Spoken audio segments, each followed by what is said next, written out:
Bienvenue dans un nouvel épisode du podcast Profondément Vivant. Aujourd'hui, avec Hélène, on va parler d'un sujet sensible, d'un sujet qui n'est pas très abordé en société, on a trouvé. Et donc, on trouve ça important d'en parler aujourd'hui. Ce sujet, ça va traiter des décisions psychologiques, des décisions mentales qu'on a prises dans notre vie, tout au long de notre vie, depuis l'enfance. Et la manière dont ces décisions en fait gouvernent notre vie jusqu'à aujourd'hui. Si on n'a pas fait un travail de mise à jour de notre programme intérieur. Et alors, je pense que ce qui sera le plus flagrant, le plus frappant pour les auditeurs, ce sera qu'on donne des anecdotes, moi et toi, Hélène, Mm. sur les décisions qu'on a pu prendre, comment elles nous contrôlent aujourd'hui, les comportements qu'on a dans nos relations, dans notre business, comment ces décisions-là, en fait, nous impactent. Et c'est tout un travail vraiment de prise de conscience. Donc, ce podcast Profondément Vivant traite beaucoup de la conscience de soi. C'est un sujet central. Et là, on va y plonger en profondeur. Du coup. Et Bonjour Thomas. Pardon. vas-y Hélène. Non, avant, tu voulais dire? J'allais dire, avant que je donne un peu plus d'anecdotes sur le sujet, j'allais t'inviter Mhm. Hélène justement à nous dire ce que tu penses de ce sujet-là. Ok, merci Thomas. Bonjour à tout le monde. Bienvenue sur cet épisode. Alors, effectivement, tu lances un sujet très intéressant. Je te disais que je l'avais, je pense même jamais entendu, ce sujet sur les différentes plateformes. Donc, je pense que ça va être plein de prises de conscience pour moi aussi au fur et à mesure de cette conversation. Et je dirais que la première chose qui me vient en tête, et je pense qu'il y en a d'autres, mais une des décisions que j'ai pu prendre pour me protéger dans le passé, qui est encore active maintenant, mais que j'aimerais changer, ou du moins un petit peu trouver un équilibre, une balance, c'est plus par rapport aux relations de couple où j'ai décidé de faire une croix sur le couple. Il y a un petit moment, suite à de grosses déceptions, et j'en parlais dans un des précédents podcasts. Et pour me protéger, parce que entre une hypersensibilité, cette peur de l'abandon, vouloir faire plaisir, en fait, au point de s'oublier, on a souvent en fait abusé de cette gentillesse et je me suis souvent perdue dans les relations et j'ai pas eu le soutien que j'espérais alors que moi j'avais l'impression de tout donner et du coup, comme j'arrivais plus ou j'arrivais pas à trouver en fait comment fonctionner, pour avoir une relation équilibrée, j'ai fait une croix dessus et je me suis, mis, corps et âme dans le travail ou dans mes relations amicales et au point de m'être dit un jour: «Bon, en fait, ça va très bien si je me remets pas en couple». J'ai 34 ans et je me suis dit: «Est-ce que c'est si grave si en fait on n'a pas de relation de couple?» Si on a la famille, les amis, enfin moi j'ai une vie très riche, je m'ennuie pas. Mais c'est vrai que ces derniers temps, ça revient en se disant: «On construit quand même quelque chose de différent». Pour moi, quand on est en couple quand même, il y a d'autres partages. Donc c'est quelque chose que je vois a impacté en fait, la personne que je suis maintenant. Et juste avant, qu'on commence l'interview, tu me disais que tu avais vu une petite image d'un cœur en cage et clairement, c'est ce que j'ai fait. J'ai mis sous scellé, j'ai bloqué et je pense que ça m'impacte même peut-être dans mes relations d'une manière générale ou dans mon travail d'une manière générale parce que quand on coupe un peu ses émotions, c'est se couper également soi-même et je pense que l'énergie qu'on peut peut-être un petit peu renvoyer, tout ça, ça impacte également et donc là, je dirais que moi, actuellement, c'est pas forcément, hop, de me mettre sur une application de rencontre et de rencontrer absolument quelqu'un, mais peut-être reprendre confiance en moi. Hem et je sais pas trop, peut-être que tu me donneras des clés aussi et mais déjà, comme tu disais, prendre conscience, de ces décisions qu'on a pu prendre à un moment donné, qui ont été faites pour se protéger et hem et du coup, ouais, voilà, pour poser de la conscience déjà, ça peut être une première étape. Ouais, Voilà. super. Merci pour ce premier exemple de ta vie vulnérable que tu nous donnes. Et je voudrais rajouter que du coup, on se protège, ça ressemble à une prison qu'on met autour du cœur, mais c'est pas négatif. C'est ni positif ni négatif, c'est quelque chose qui est utile à un moment donné, sur une certaine période de temps, pour soi, peut-être pour toute la vie si on le décide, si on a, mais c'est bien. Je pense pas qu'il y ait une décision qu'on peut se dire, ça sera pour toute la vie. Mm. On peut se le dire pour se dire, ouais, je m'en fous, jamais. Mais en général, à certains niveaux de vie, on refait une petite mise à jour, une introspection, et puis on se demande si on a envie de garder cette décision ou pas.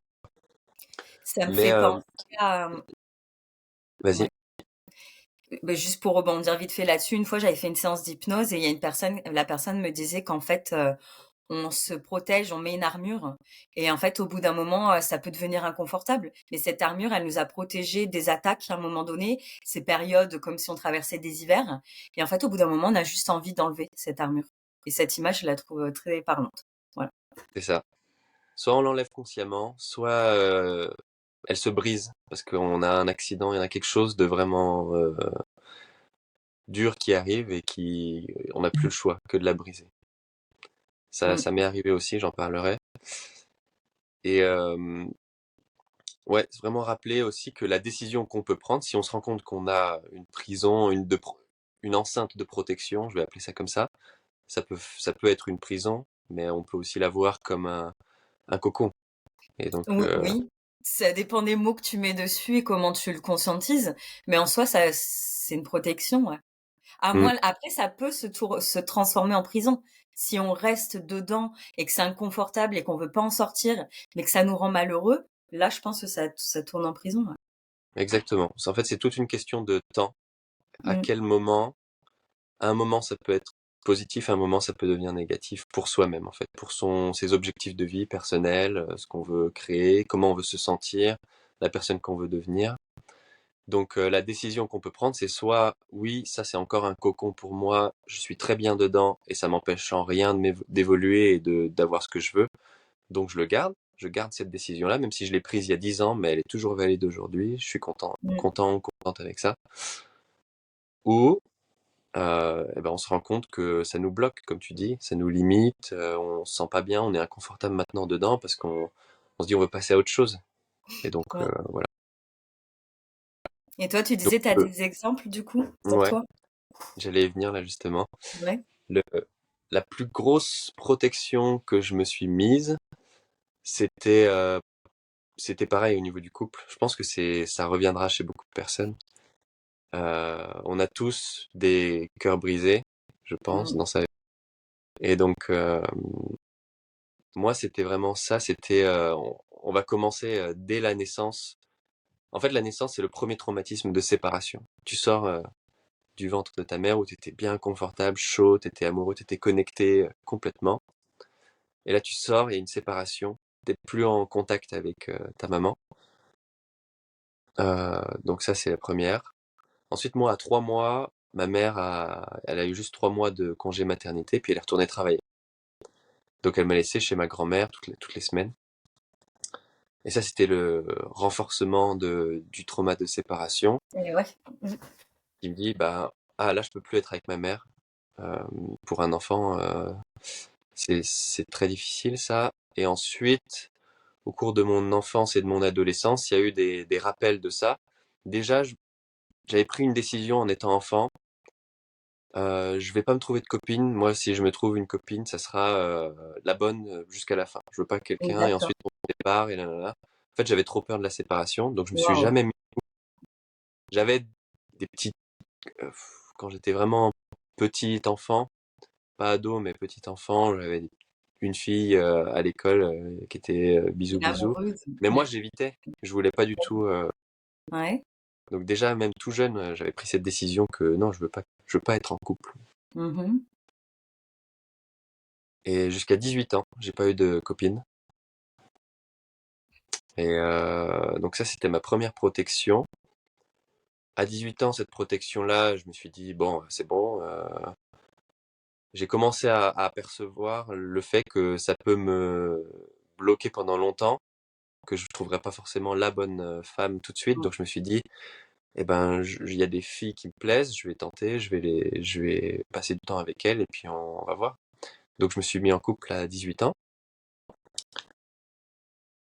Euh, et au bout d'un an de cette première relation, qui était fantastique, parce que j'avais jamais vraiment vécu ça, au bout d'un an, cette fille, elle me dit, je veux qu'on arrête, puis elle quitte comme ça Ouais, du jour au ça lendemain sans que je le voie confirme venir. ta blessure, du coup. Ouais, Ouais. elle confirme ma blessure et moi en même temps, inconsciemment, j'ai amené ça parce que ce qu'on fait souvent quand on a des blessures profondes et qu'on n'en a pas vraiment conscience, on va chercher des gens qui vont confirmer le fait que le monde est dur et qu'on va être blessé ou qu'on est des victimes. Et donc, au bout d'un an de relation, elle me dit je quitte. Bon, elle casse, enfin, elle part. Là, pendant 3 semaines, j'arrivais pas à dormir. Je pleurais, j'ai beaucoup pleuré. Et après, je me suis dit, c'est bien, ça me laisse de l'espace, je vais rencontrer d'autres personnes. J'avais déménagé dans une autre grande ville à l'université, donc je me suis dit, c'est top, il y a Mhm. plein de filles,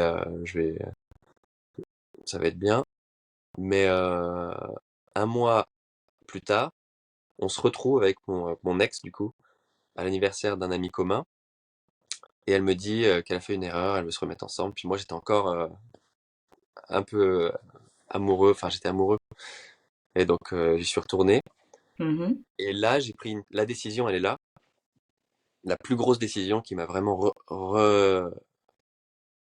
protégé à la base et enfermé ensuite, c'était bah, si elle part, ça me fera pas mal. Ok. En fait, j'ai tout rationalisé en mode si jamais elle me trompe, je m'en fous. Si elle part, je m'en fous. Et en fait, je me suis désensibilisé. Je me suis créé, c'est un peu des mantras que je me lançais. C'est des mantras opposés qui font pas un effet Ouais. super. Parce que du coup, ça devait se ressentir dans votre relation. Si tu coupes ces sentiments d'amour ou je sais pas Ouais. si c'est vraiment de l'amour, mais est-ce qu'elle, elle te l'a dit à un moment donné qu'elle sentait que tu étais différent ou qu'il manquait quelque chose ou pas spécialement? Non, on n'avait pas trop de communication Mm. sous la surface Ouais, aussi. Et on était jeunes et donc cette année-là où on s'est remis ensemble, on était encore dans la même ville, mais ensuite pendant 5 ans, on était encore ensemble pendant 5 ans, mais on était dans des villes séparées, donc on se voyait qu'une fois par mois ou une fois tous les 2 mois. d'accord. Et puis c'était juste pour moi et elle, c'était agréable, c'était confortable d'avoir une relation, de se voir de temps en temps, d'avoir une relation sexuelle et puis Mm. quelqu'un comme ça en couple quoi. Ouais. Mais moi toujours, bah, j'avais cette protection, cette décision que j'ai prise qui me et du coup au bout de 5 ans, elle m'a dit bon écoute, je pense qu'on va nulle part, je sens pas trop de choses entre nous, donc on peut arrêter. Puis à ce moment-là, Mhm. ça m'a rien fait. J'étais Bah, tu t'étais préparé à ce oui, moment-là. ouais, j'étais oui, Mm. oui, je suis d'accord. Et puis on peut arrêter. J'étais content d'arrêter aussi. Je pense que j'avais aussi peur.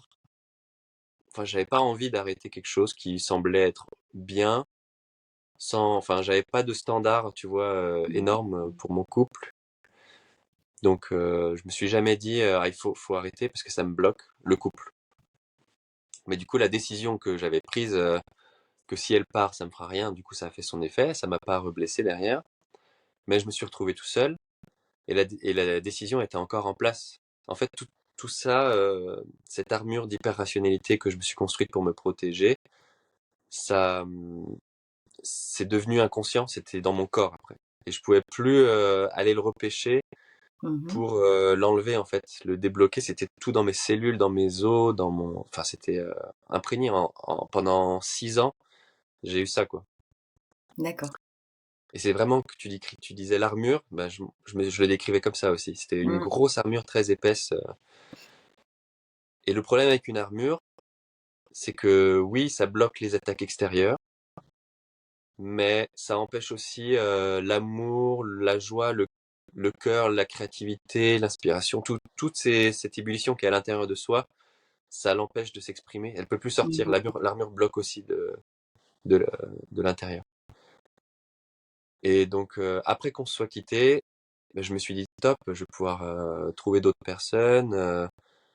J'avais pas vraiment de deuil à faire parce que et Ouais. j'ai pas fait de deuil de cette relation. C'est jamais Je pense que revenu même plus le tard. deuil avait été fait dans le passé déjà. Ok. Et donc là, pendant 5 ans, c'était plus une relation. Il y avait moins de d'attachement émotionnel. Il y avait pas d'attachement émotionnel. C'était ça en fait. C'était j'ai ma protection, ma décision, c'était plus d'attachement. Mhm. Et j'ai utilisé cette décision-là aussi pour d'autres aspects de ma vie, pour les amis, pour ma famille, mes parents, ma sœur, pour éviter d'être blessé dans tous les domaines. Et Ok. du coup, je suis devenu quelqu'un qui était jamais en colère, jamais triste, jamais apeuré, jamais stressé par quoi que ce soit. Si un ami veut pas ou veut plus me parler, bah c'est très bien, tant mieux. Mm. Je suis pas attaché, je suis attaché à rien. Et je pense, D'un en point de fait, vue extérieur, je pense qu'il y a des gens qui pourraient dire c'est bien. Je sais que moi, j'ai ouais, essayé de l'atteindre, ce niveau, en me disant je suis épuisée de mes émotions qui partent dans tous les sens. J'ai cherché à être lisse. Et en mm. fait, quand ça arrive, bon, toi, ça a été depuis très jeune, donc je sais pas si tu t'en rendais compte. Enfin, ça doit être naturel peut-être. Mais moi, quand ça arrivait, je me suis dit, mais j'ai l'impression, c'est pas comme si on était mort à l'intérieur, mais du coup, il y a plus rien qui nous fait, qui fait non plus. Parce qu'à l'inverse, comme tu disais, les attaques ne rentrent pas, mais du coup, chaque événement n'est pas là en train de, enfin, les émotions positives ne font pas vibrer non plus. Là, je me suis dit, ok, en fait, la vie, elle peut pas être comme ça. C'est reposant et moi, il me l'a fallu un temps, mais c'est pas fun du coup. Donc Et c'était clair. comment t'as fait pour repartir dans les couleurs et les émotions? T'as juste pris une décision? Bonne question. Euh, non, j'ai fait un gros travail sur moi. Alors il y a deux fois où j'ai eu le sentiment là. C'est une fois j'avais testé les fleurs de bac et c'est en arrêtant les fleurs de bac que que mes émotions sont revenues et que j'ai pris conscience qu'en fait les fleurs m'avaient lissé mes émotions et mon tempérament. Sur le coup, je m'en rendais pas compte. Et je me suis dit, ok, ça fait du bien, mais c'est très bizarre. Et la seconde fois, bah, c'était justement après donc le décès de mon grand-père et ma séparation, où je me suis retrouvée sans soutien et complètement seule, où j'ai développé donc les crises d'angoisse et tout ça.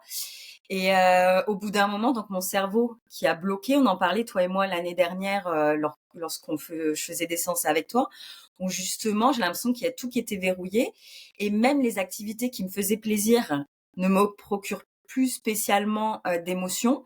Je fais des choses ou je fais des activités parce que je sais pas, c'est une habitude et parce que j'ai peur de, je sais pas, de me renfermer, je pense dans un sens. Donc j'ai continué ces activités. Je suis toujours dans cette quête. Je sens que mes émotions ne sont plus les mêmes comparées encore à avant.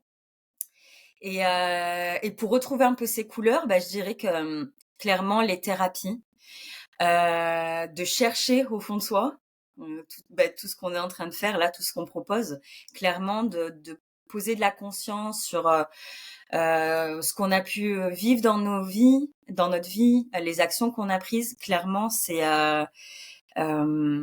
creuser au fond de soi Mm. et voir en fait peut-être comment on peut faire différemment dans le futur, parce qu'il y a beaucoup cette peur du futur. Je parle pour moi. Je pense que c'est ça aussi de se protéger.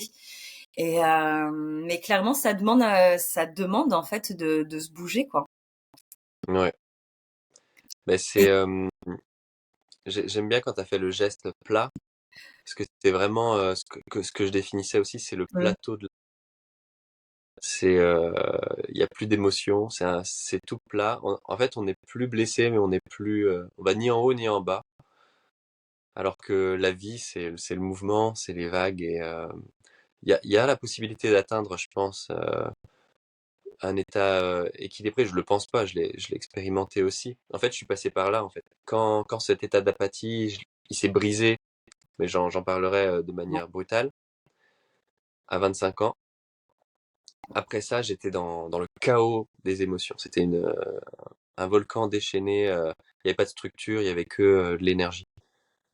Et ces 5 dernières années, c'était ce travail de structurer ça et de retrouver un équilibre, mais qui n'est pas soustrayant. Il va pas soustraire les énergies.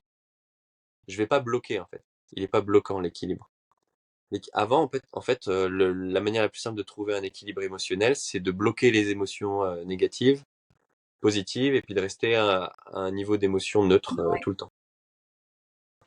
Là, en fait, on a tout, le spectre, mais au lieu d'être un point qui va naviguer dans les vagues et qui va se faire chavirer tout le temps, en fait, ce point-là, on va l'élargir, Mmh. et en fait, il va, il va englober tout le spectre des émotions. En fait, on va avoir une conscience élargie.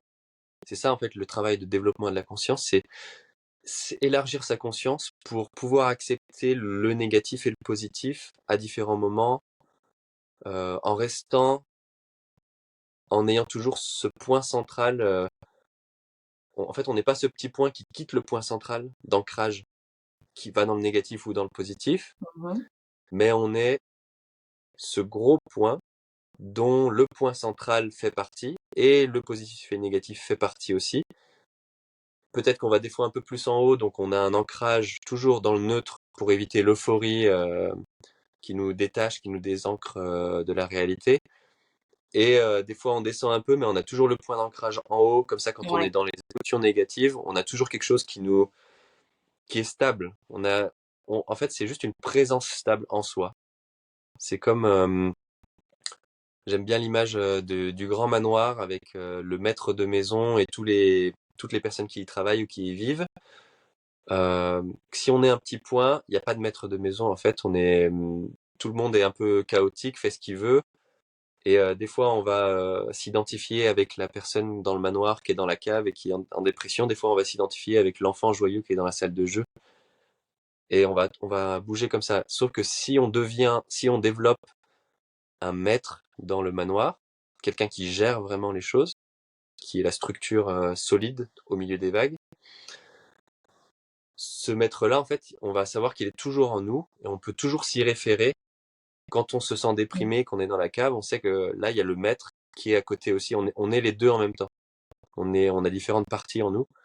On a des parties qui vont être déprimées, qui vont se sentir comme des victimes, mais on a aussi cette partie centrale qui peut pas être déstabilisée, en fait, qui a plus de sagesse, qui a plus de connaissances, plus d'expérience, Et Ouais. cette partie-là, en fait, on peut se la développer. C'est ça le travail que j'ai fait, ce qui permet d'éviter de barricader les portes du manoir en disant non, là, je veux plus voir cette dépression-là, je cache la porte.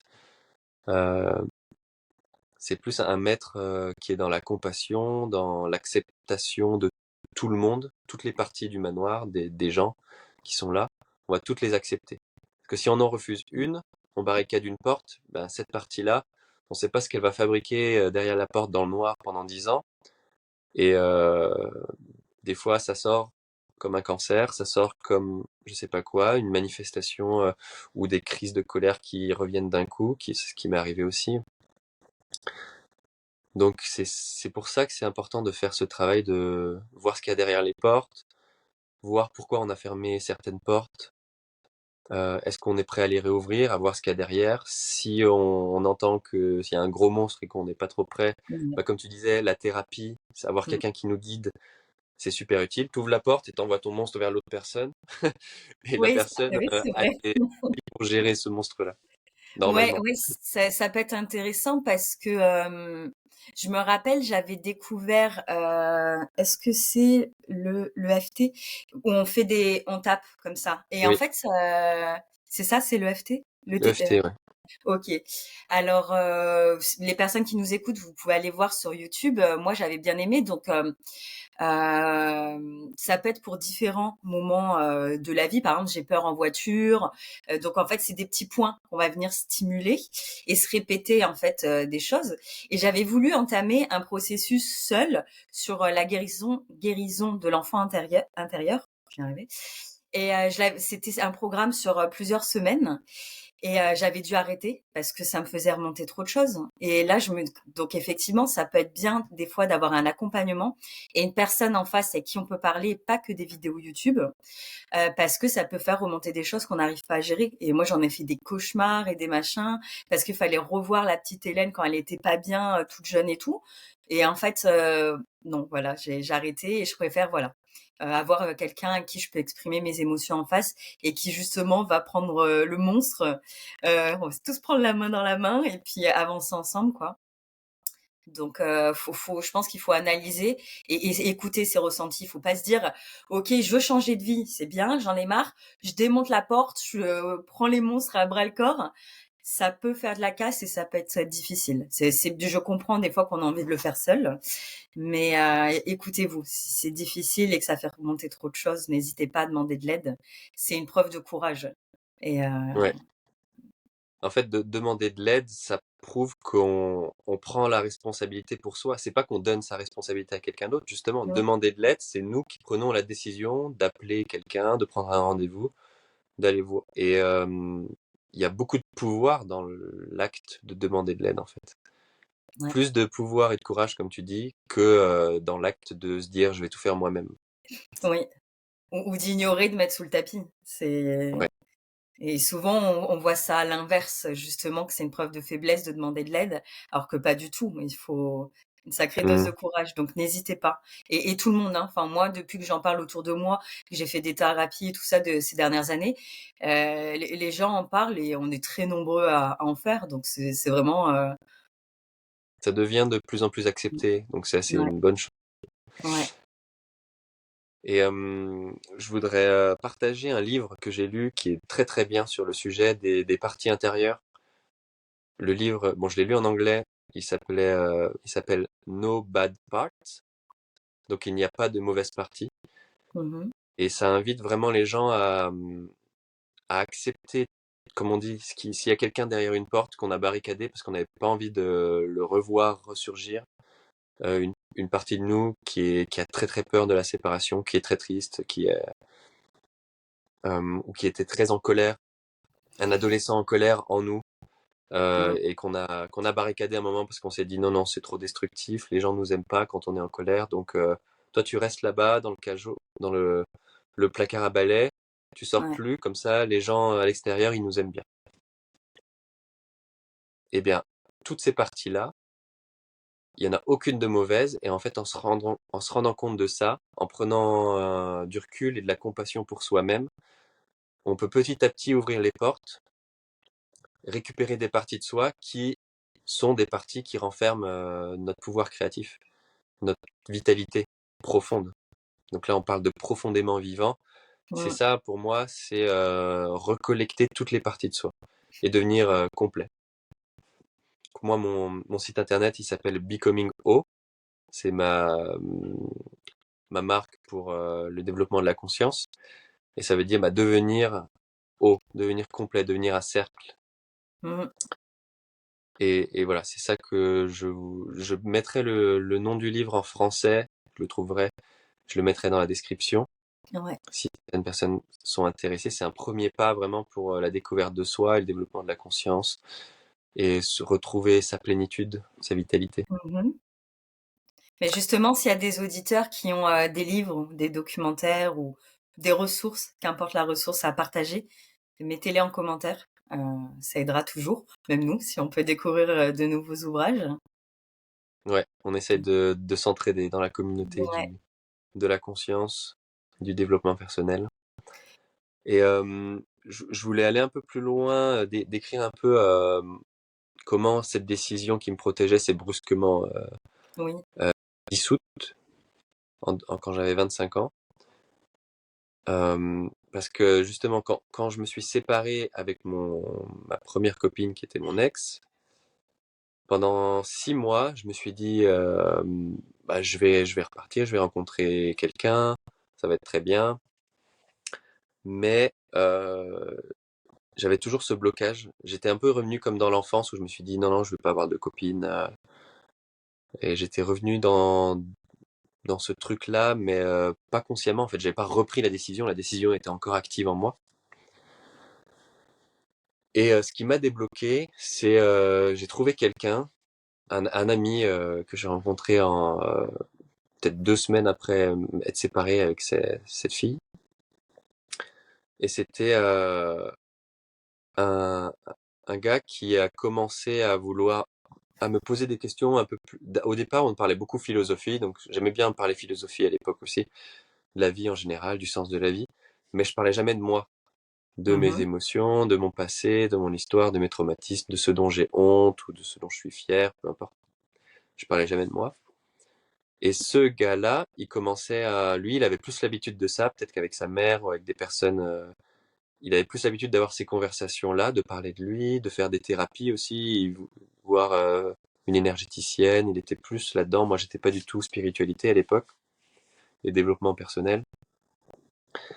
Et il m'a du coup poussé dans mes retranchements où j'évitais d'aller chercher dans des souvenirs, dans des décisions que j'ai prises. J'évitais de m'analyser intérieurement. Mhm. Et lui, il me posait des questions qui me forçaient à ça. Et au bout de 6 mois, donc on se voyait pas tous les jours non plus, mais on se voyait régulièrement, toutes les semaines, on faisait des événements ensemble, des apéros. Et puis au bout de 6 mois, j'étais dans un café avec lui. Il y avait plein de monde autour, et je commence à parler de ma sœur et de ma famille, et là je fonds en larmes. Et pendant 15 minutes, j'ai pleuré dans le café. Il y avait du monde autour, et je pleure jamais en public en général. Et là, je pouvais pas le contrôler. Et à ce moment-là, en fait, je lui ai dit à mon ami, c'est marrant parce que j'avais pas pleuré depuis 7 ans. En fait, le moment où ma copine, on s'était remis ensemble avec mon ex, j'ai pas pleuré. En fait, D'accord. cette protection du cœur m'a aussi protégé. Et comme je t'avais dit, j'étais plus Mhm. triste. Et là, j'ai pleuré. Mais quand j'étais en train de pleurer, je me sentais tellement bien que, en fait, mon mental, il était pas assez fort. Il y avait plus de mental. Il y avait une partie de moi qui aimait trop la sensation que j'avais en pleurant, et la partie de moi qui se disait oh non, il y a des gens autour, faut que t'arrêtes, c'est pas top. Elle était plus assez forte. Donc c'est pour Quand ça t'as que le c'était pendant barrage qui a 15, cédé, 15 quoi. minutes. Ouais, comme un gros barrage qui a cédé d'un coup.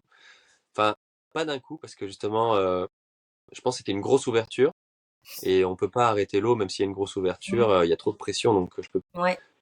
En 15 minutes, j'ai pleuré. Et après, pendant les jours qui suivaient, je pleurais assez régulièrement. Je discutais toujours avec ce gars-là, et je disais un truc, je pleurais. Donc c'était un genre de thérapie avec un ami. Et au bout d'un mois plus tard, un mois après cet événement-là, j'ai eu le plus gros événement qui m'a complètement. Là, c'est tout le barrage qui a cédé. Et je l'ai décrit dans un article de blog un peu en détail. Là, aujourd'hui, je vais peut-être pas donner tous les détails, mais Tu pourras mettre le lien de l'article si tu veux. ouais, ouais, voilà. Mhm. Si des gens veulent avoir plus de détails sur cet Je événement, pense que je l'ai lu, celui que tu dis. ouais. En fait, c'était un week-end d'adieu de cette amie et d'une autre amie que je m'étais faite cette année-là aussi, qui partaient tous les deux dans leur pays d'origine. Ils étaient là en échange Erasmus, et ils partaient. Et, euh, et c'était un week-end d'adieu. Et du coup, adieu dit séparation. Et Ouais, donc, encore. ça revenait. Mais cette fois-là, comme j'avais appris à pleurer, pleurer, parce que ça me faisait tellement du bien, je libérais des choses en pleurant pendant le mois qui passait. Là, je leur ai dit à tous les deux en même temps, je suis triste que vous partez. J'ai mis des mots dessus. Et juste en disant les mots, là, je suis retombé dans des pleurs d'un coup. Je suis allé me cacher un peu parce qu'il y avait un ami et les parents d'un ami, donc je suis pas resté en face de tout le monde. Mais il y avait mes deux amis là qui étaient venus me rejoindre parce qu'ils ont vu que j'étais parti en pleurs. Et, euh, et les pleurs se sont accentués de plus en plus. Là, c'était un moment, j'étais dans une chambre avec eux deux. Il y avait rien qui me jugeait. Donc j'étais dans un moment où je me suis dit, bah là, je laisse partir. Les Mhm. pleurs sont montées. En fait, ça montait en intensité pendant 30 minutes. L'intensité ne faisait que monter. J'avais des vibrations dans les doigts, dans les dents, et des grandes vibrations, et comme une énergie en fait qui venait du bas, du ventre, et qui montait et qui s'arrêtait jamais. Et je décris un peu dans l'article que j'ai ressenti. C'était comme un orgasme infini. Donc là, je vois cette expérience-là comme vraiment une expérience extatique qui, l'image du barrage est très parlante. C'est ça que j'utilise beaucoup. C'était tout bloqué au fond de moi. C'est un Mhm. barrage, en fait, c'est inversement inverse à la gravité. l'eau elle est en bas, puis le barrage s'est cassé, elle est remontée vers le haut et c'est pour ça qu'il y a les larmes et tout ça. Et donc cet Mmh. événement-là, après ça, ça m'a ouvert, j'ai l'impression, des canaux énergétiques et ça m'a donné envie de me découvrir moi-même parce que je décris un peu dans l'article, j'ai eu des sensations un peu paranormales que je pouvais pas expliquer, soit par la science, soit par la rationalité. Je me suis retrouvé paralysé à un moment, après ces 30 minutes, et je ressentais des énergies dans mes mains. Quand j'avais mes mains à 20 centimètres d'écart et que je bougeais un doigt d'un côté, je sentais mon doigt qui grattait ma main de l'autre côté. Et ça, c'était pendant cet événement, c'était très très fort. Et les jours suivants, en fait, je m'amusais à essayer de répliquer ça, parce que c'était un Ouais. jeu au bout d'un moment. Je faisais ça, je me concentrais, je sentais vraiment l'énergie entre mes mains, et je faisais ça et ça me grattait là. Et après quelques semaines et quelques mois qui passaient, j'arrivais plus à le faire. Donc je pense que c'est ce que j'ai décrit, toute la structure a cassé. Il y avait une énergie chaotique qui était là, qui voulait s'évacuer, bouger de partout parce que je l'ai trop contrainte pendant des années. Et cette énergie chaotique, en fait, avec le temps, ça se calme. C'est comme, tu sais, quand tu fais des vagues sous l'eau, Ouais. tu vois plus le fond de l'eau. S'il y a du sable au fond, c'est tout vaseux. Mais si tu arrêtes de bouger pendant un moment, bah ça s'éclaircit et tu commences à revoir un peu le fond. C'est un peu ce qui s'est passé. Et voilà, c'est pour ça que je dis des fois c'est brutal parce que je l'ai pas vu venir, j'ai pas fait un travail conscient sur moi-même pour me dire ah il faut que je libère des choses, j'ai pas assez de vitalité tout ça. Mmh. En fait, j'ai commencé à me dire ça avec les questions de mon ami dont j'ai parlé, qui me posait des questions un peu plus personnelles. J'ai commencé à me dire ah ouais, peut-être qu'il a raison, peut-être que je pourrais être un peu plus joyeux.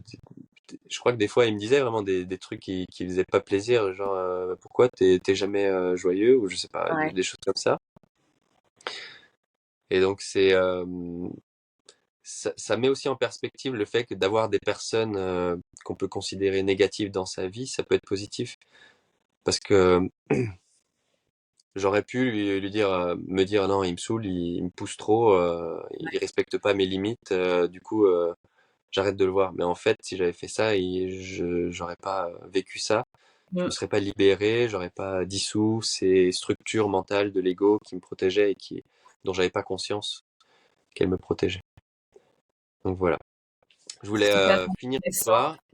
Là, Ouais. Mais c'est une forme de lâcher prise aussi. le fait de.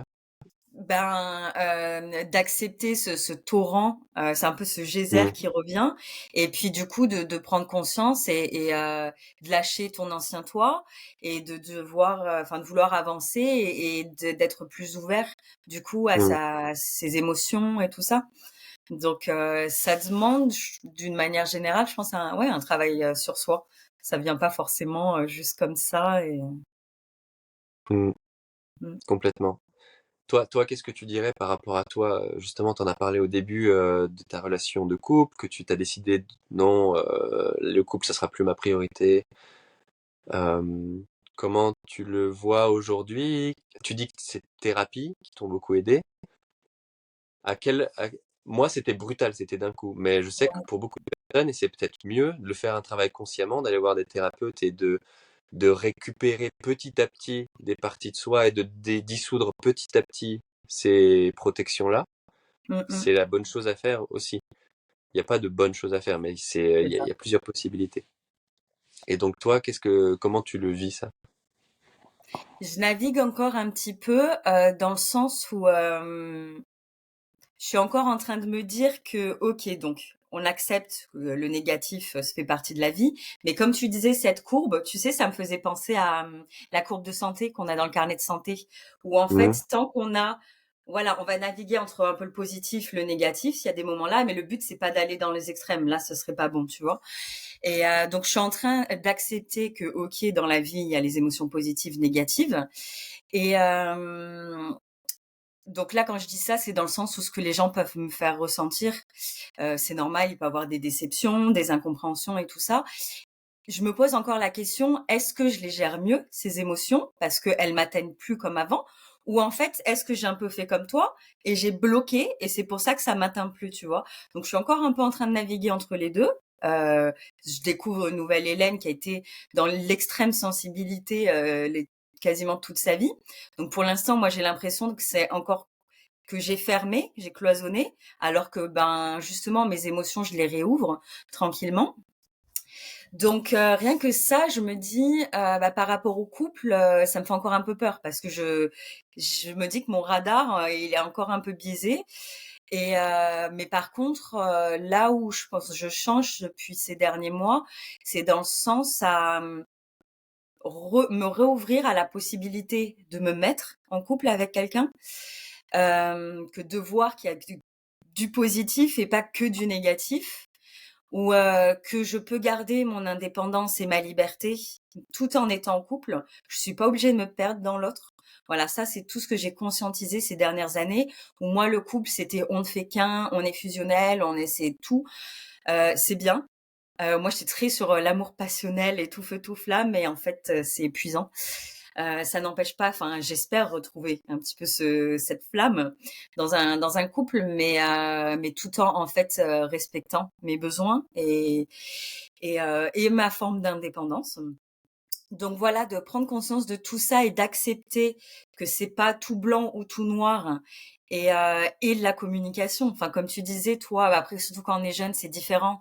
On n'a peut-être pas tous ces codes et ces clés qu'on a appris en grandissant et tout ça, et que je me rends compte qu'effectivement, communiquer, c'est très important. Et par contre, je serai plus sensible aux détails qu'on me renvoie à l'inverse, où j'avais tendance à les masquer un peu ce qu'on appelle ces red flags, où je me disais non mais enfin c'est pas grave en soi sur le moment ça me gênait pas du tout. Admettons pour donner un exemple tout bête mais quelqu'un de bordélique, mais genre extrêmement bordélique et pas très organisé ou pas très propre. Sous coup je me dis c'est pas grave, tu vois. Enfin en soi j'ai pas m'empêcher d'être avec quelqu'un parce qu'il est bordélique dans le sens où c'est quelque chose qu'on pourra avoir plus tard. Mon Dieu, bah, du moins, mon expérience actuelle m'a montré que non. Au bout d'un moment, après, quand tu habites sous le même toit, tu te retrouves dans la position parce que toi, ça t'embête, du coup, à faire le ménage, à ranger derrière. Donc, le déséquilibre se crée. Et c'est quelque chose, après, que tu te rends compte que, je parle de mon expérience, hein, c'est pas une manière générale, la personne, elle peut être aussi bordélique, donc, dans sa tête, comment organiser les choses dans sa vie d'une manière générale. Et ça, maintenant, c'est quelque chose, je fais attention. Avant, je pensais que c'était un peu superficiel en me disant, ouais, si j'arrive chez un mec qui m'invite et c'est rangé, je suis contente, tu vois. Et parce que pour moi, ça découle de beaucoup de choses, alors que c'est fou, je me dis que c'est censé être un basique. Mais voilà, donc faire attention un peu à ces détails. Ok, est-ce que la personne, je sais pas, elle va me recontacter ou comment elle me parle, la notion de consentement aussi. Donc voilà, c'est des choses en faisant ce travail sur moi toute seule que j'ai repris un peu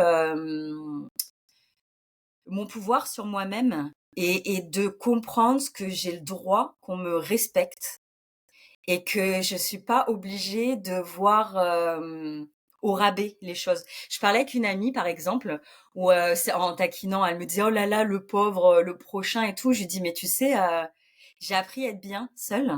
Du coup, si la personne ne m'apporte pas quelque chose en plus, alors je dis pas qu'on est là pour tirer que la couverture à soi, mais c'est dans le sens si on crée pas quelque chose qui voilà va ensemble. Euh, nous aider à créer quelque chose de plus beau. Je suis très bien actuellement dans ma vie, donc si la personne elle remplit pas juste la base du respect et ben non, non non, il y a pas de raison.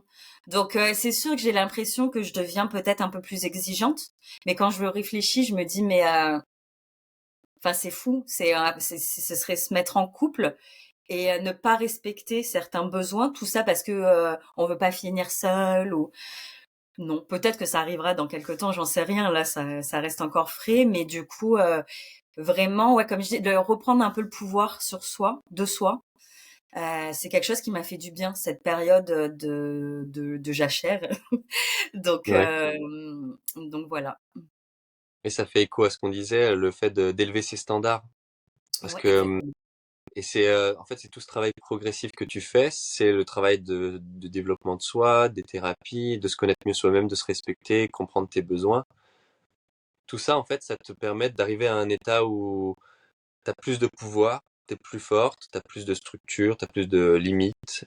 Euh, et donc, en étant dans cette position-là, justement, tu peux le fait que tu te dises ah ouais, pourquoi pas se mettre en couple bientôt, que ça se réouvre, c'est parce que automatiquement tu es plus forte aujourd'hui, donc Ouais, tu peux mieux gérer. Tu disais, je ouais. sais pas si comment je réagirais, tout ça, mais il faut en faire l'expérience aussi. De toute façon, tu peux rien savoir avant d'en faire l'expérience, je pense. Tu peux Ouais, t'as toujours, mais raison. après, Ouais. tu te sens bien et fais confiance à ton intuition parce que Mm. ton corps et ton mental, ils savent aujourd'hui qu'est-ce que tu peux gérer, qu'est-ce que tu peux accepter. Ouais. Ouais, je pense que tu as raison, effectivement, c'est de faire l'expérience. Il y a toujours, tu vois, on en parle, là, je sens que j'ai une petite boule à l'estomac.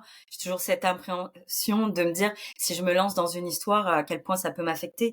Mais aussi à quel point, finalement, c'est de changer son regard et tout ce que ça peut t'apporter. Et tu vois, comme je disais souvent, enfin, du coup, moi, je voyais un couple, c'était, on faisait qu'un. Mais là, moi, ce que j'ai bien conscience, c'est qu'on est un, et ça fait une troisième entité, si on peut dire ça comme ça. Et il faut pas que non plus l'autre se perde dans la relation. Tu vois, c'est souvent comme ça qu'on arrive à se couper de la famille, des amis, qu'on fait plus d'activités sans que l'autre soit là. C'est terrible et c'est pour ça qu'aussi quand il y a des séparations ou malheureusement un décès, c'est encore une autre chose, c'est encore plus compliqué. Mais une séparation, on va dire, ça peut être difficile parce on a calqué notre vie sur l'autre et c'est ce qui fait qu'après on se retrouve complètement démunis et ça, voilà, j'ai envie de garder ce côté-là et effectivement de faire l'expérience. Je pense que c'est comme ça qu'aussi je vais voir ce qui a changé et puis ça va travailler au fur et à mesure. Ouais. Ouais. En fait, c'est se devenir complet.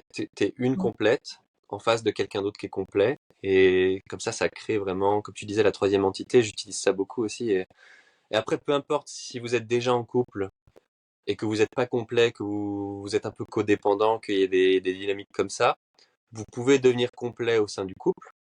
Des fois, il y a besoin d'une séparation parce que on n'y arrive pas. Donc on se sépare, on devient un peu plus complet, on rencontre quelqu'un d'autre qui va nous montrer qu'on n'est pas très complet ici et donc on va redevenir un peu plus Mm. complet. Donc les séparations, en fait, c'est toujours positif, je pense. Et pour moi, tout est positif quand on prend du recul et quand on regarde sa vie de manière globale, du début à la fin. Bah, on va voir que ah oui, cette séparation, au final, c'était positif parce que ça m'a Ouais. appris ça. Puis après, j'ai rencontré ces personnes-là et puis voilà.